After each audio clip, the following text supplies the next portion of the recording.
Over the years that I've been drinking too much, I noticed this slight bulge in my belly button, as it were, umbilical area, to be more precise. It seemed to build up a little bit, and I thought, didn't really take much notice of it. I just thought it was getting older. I was doing a lot of work in the gym as well at the time, so I might have pulled myself or had some issue. It wasn't anything problematic. Anyway, I didn't drink for 8 years after that. After I got myself fit, I didn't have anything to drink for 8 years, and I started again in 2014. And from 2014 onwards, this hernia, I found out to be hernia, this growth in my stomach, seemed to get bigger and bigger. I didn't take much notice of it. 2017-18, it became a bit problematic, a bit of a lump, you know. Anyway, in 2019, it was huge, and I had this very distended stomach and this huge hernia in the middle. I thought, wow, I don't know what it was. It was just filled with something, and I found out later it was ascites fluid, which builds up when the liver is failing, and they kept draining my stomach off all of this ascites fluid. And I said, what's this hernia all about? And I said, well, that comes out of this belly button, as it were, because it's the thinnest skin, and there's a danger that if it builds up, it gets worse and bigger, and it will just split. I thought, Christ, that sounds a bit horrendous. Anyway, I was really ill in 2019, and I couldn't go back to my own flat. I went to my parents' house, which wasn't ideal. And I remember I had to lie flat. The doctor told me lie flat in case this hernia gave me some issues. Oh, that's a bit strange. I had to lie flat. And didn't seem to want to do anything with it. They said it was too dangerous to operate on at the time. Anyway, if you're lying flat all the time trying to get to sleep, all you want to do is curl up, isn't it, on the side?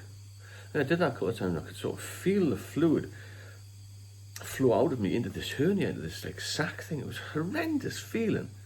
I mean, I'm going to be a bit graphic here, but it was bloody awful, you know. And I would try and go back on my side again, and the fluid would go back in again. It's worth Googling, because it's one of the side effects, one of the major symptoms actually of alcohol abuse, when it gets to a critical level. And I lie on the other side and the same thing would happen, it would flop out a bit.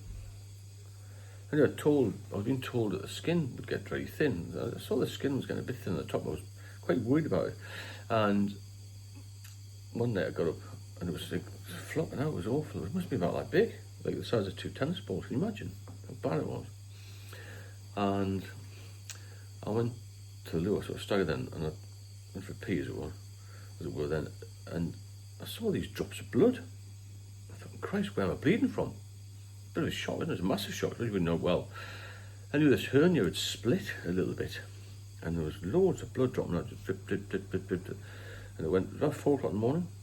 It went all over the place, and I woke my elderly parents up. It was a crazy time. There was blood all over the carpet. Managed to get me downstairs on this stair lift thing, and I sort of laid on the settee,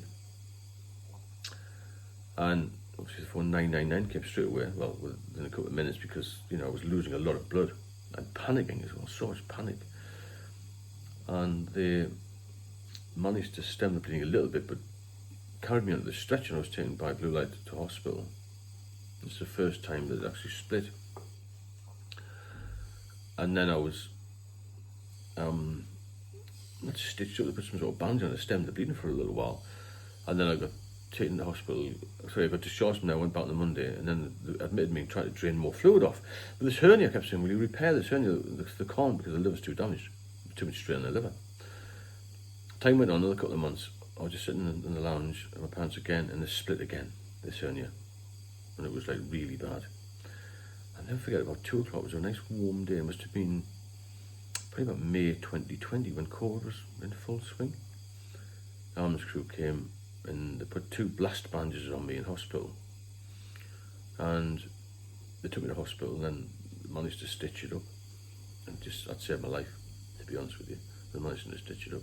But prior to that, I'm getting to one with this hernia, trying to sleep on your back all the time. I remember lying in bed, and this ascites fluid was giving me horrendous back problems. It was like this really stinging pain all the time. And in January 2020, I couldn't get out of bed for days, you know.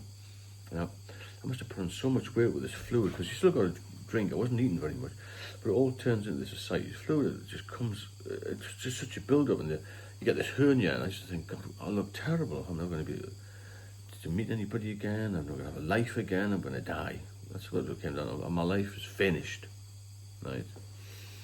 And this all came because I used to drink too much lager, or regular drinking. That's all that came from, you know.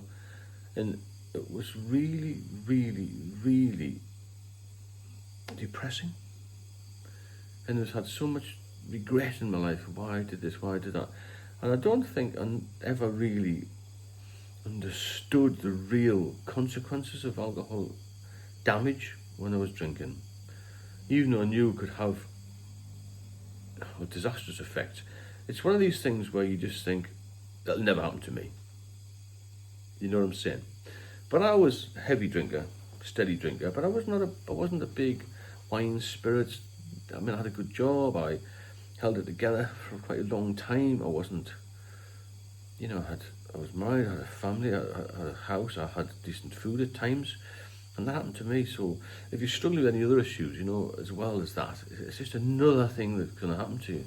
When you think that one pint isn't going to harm you, you've been off for a while, you think, oh, we'll have a few drinks on the side, it's a lovely day. It's relapse day, relapse weekend. It can be relapse time anytime if you're a drinker. Because it's raining, you go into a pub here. It's just another thing, and this hernia thing gave me so much grief. When you can't sleep as well, you know, everything is worse when you can't rest. Because your body needs rest, it needs proper sleep.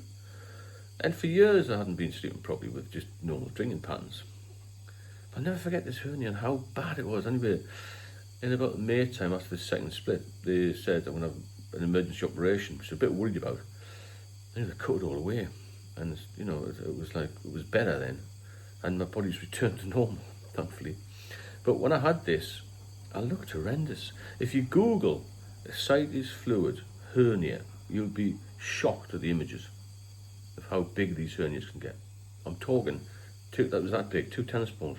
Some people have them hanging out like half a foot down there. It's horrendous. And people don't tell you this when you're going for a pint. Doctors don't tell you this when you go for an appointment. They'll just tell you, try and taper down a bit.